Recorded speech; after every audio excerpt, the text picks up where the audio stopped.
Hello friends, आज की इस वीडियो में हम शॉर्ट नोट्स के बारे में देखने वाले हैं। हम एक सीरीज़ स्टार्ट करेंगे। इस सीरीज़ में सबसे पहले मैं डिस्कस करने वाली हूँ इलेक्ट्रोकेमिस्ट्री के शॉर्ट नोट्स को लेके। तो सब चलिए बिना देरी किए स्टार्ट करते हैं। यह आपके IIT JAM, GATE, CSIR, NET के लिए बहुत ही ज़्यादा इंपॉर्टेंट होने वाला है। तो चलिए बिना टाइम वेस्ट किए हम इसे स्टार्ट करते हैं। इलेक्ट्रोकेमिस्ट्री में सबसे मेन हमारा चीज़ आता है इलेक्ट्रोकेमिकल सीरीज़। जो हमारा इलेक्ट्रोकेमिकल सीरीज होता है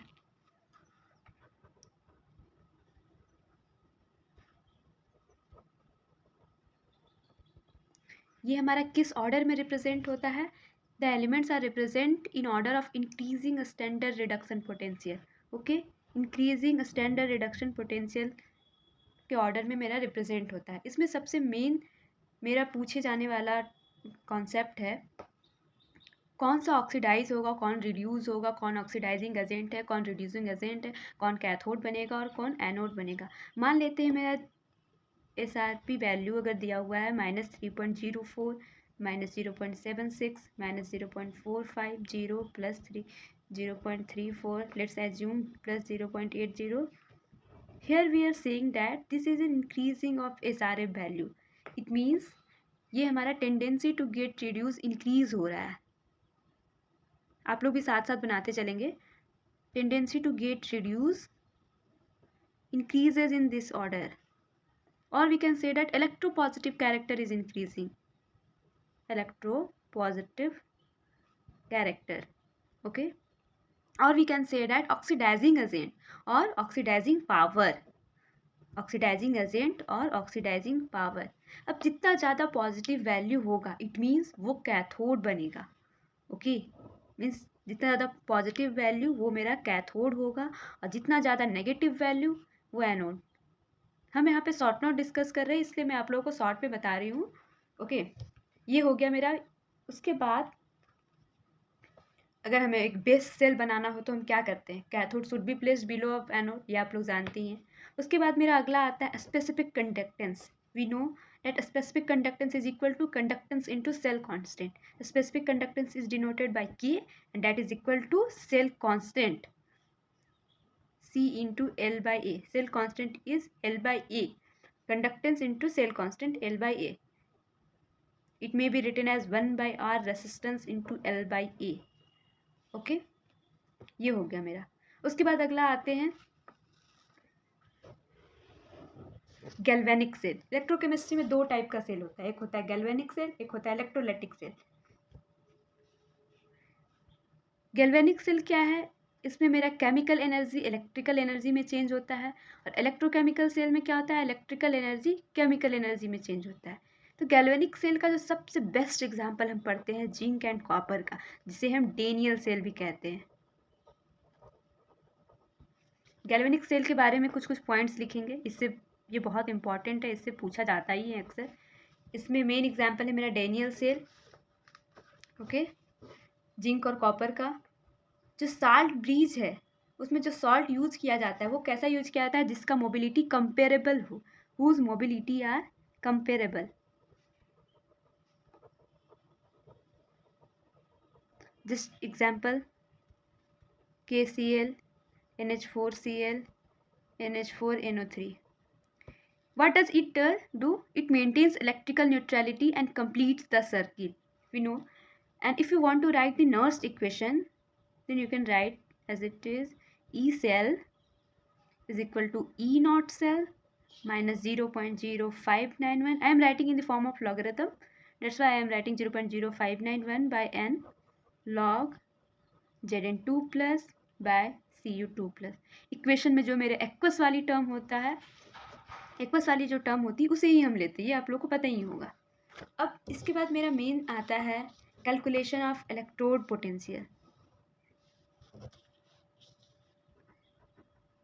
कैलकुलेशन ऑफ इलेक्ट्रोड पोटेंशियल।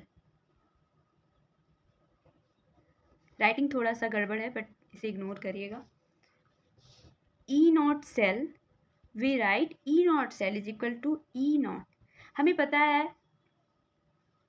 एक ट्रिक होता है LOAN, loan, left oxidation anode negative.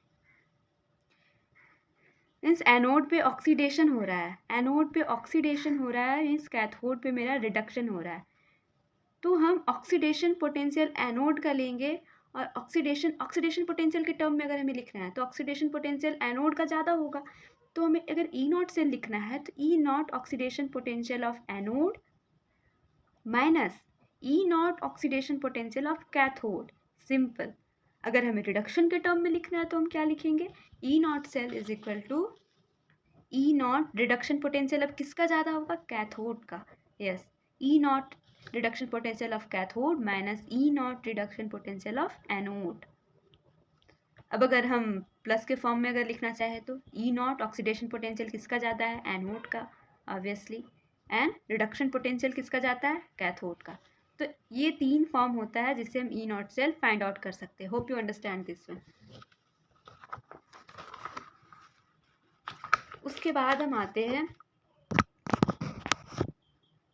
अब आते हैं अगर मेरा सेल वर्किंग है तो वर्किंग सेल के लिए क्या कंडीशन होता है।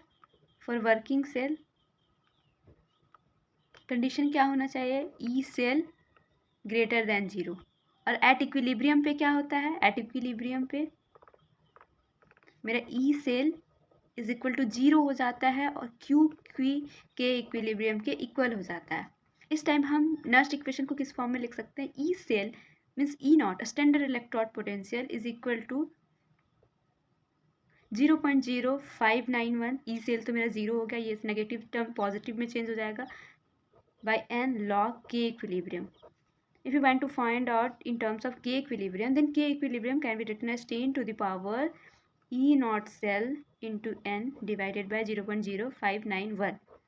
Okay, let's take an example.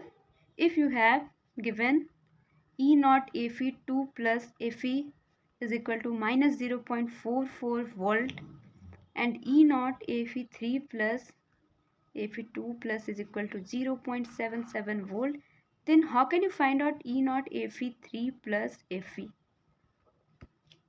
Actually, let's do it. This means Fe2 plus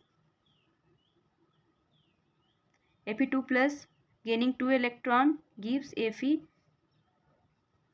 and potentially minus 0.44, and it means Fe3 plus gaining 1 electron becoming Fe2 plus whose potential is 0.77 volt. How can you find out E naught? As we know that E naught is not an extensive properties, हम इसे directly add नहीं कर सकते। तो सबसे पहले हम इसे G के फॉर्म में निकालेंगे, गिब्स फ्री एनर्जी के फॉर्म में। इसका G naught क्या हो जाएगा, G is equal to minus n F E cell होता है, हमें पता है।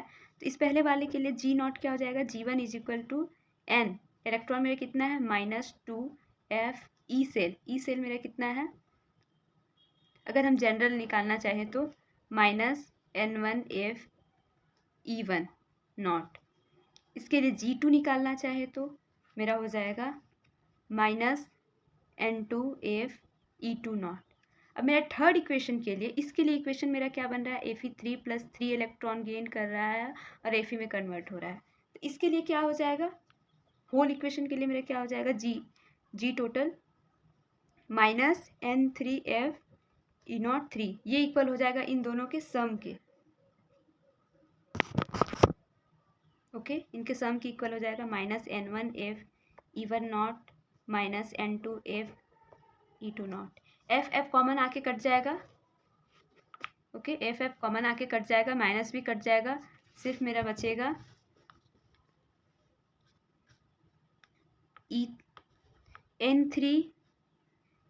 E3 naught is equal to n1 E1 naught plus n2 E2 naught, और we can write E3 naught is equal to n1 E1 naught plus n2 E2 naught upon n3 naught. अब इससे हम easily find out कर सकते हैं। आप इसके value find out करिएगा, इसका स्क्रीनशॉट ले लीजिए, E3 का वैल्यू फाइंड आउट करिएगा और हमें कमेंट करिएगा। ओके, उसके बाद हमारा आता है हाफ सेल्स। हाफ सेल्स बहुत टाइप्स के होते हैं, जैसे metal ion, metal insoluble salt anion, gas anion half cell, hydrogen half cell. Gas ion half cell में ही हम लोग हाइड्रोजन गैस के बारे में पढ़ते हैं, उसके नेक्स्ट इक्वेशन को देखते हैं। ओके, उसके बाद भी बहुत सारा हमारा टॉपिक्स आता है, जैसे कि conductance, temperature coefficient, qualitative analysis है बहुत सारा। उसके बाद फिर हम इलेक्ट्रोलाइटिक सेल्स के बारे में पढ़ते हैं। उसके बाद फिर एक कंडक्टेंस के बारे में पढ़ते हैं, molar conductance, equivalent conductance, what are the factor which affect the conductance, and बहुत सारे लॉ है, ऑस्टवाल्ड डाइल्यूशन लॉ। फिर आयोनिक स्ट्रेंथ के बारे में पढ़ते हैं, आयोनिक मोबिलिटी है, ओन सागर इक्वेशंस है। तो ये सारी चीज़ें हम सेकेंड वीडियो में, अगले आने वाले वीडियो में देखेंगे। एक्टिविटी टर्म्स भी है, डिबाय-हक्कल रूल भी है। ओके, इस वीडियो को यहीं तक रखते हैं। Hope you understand this very well. Thank you.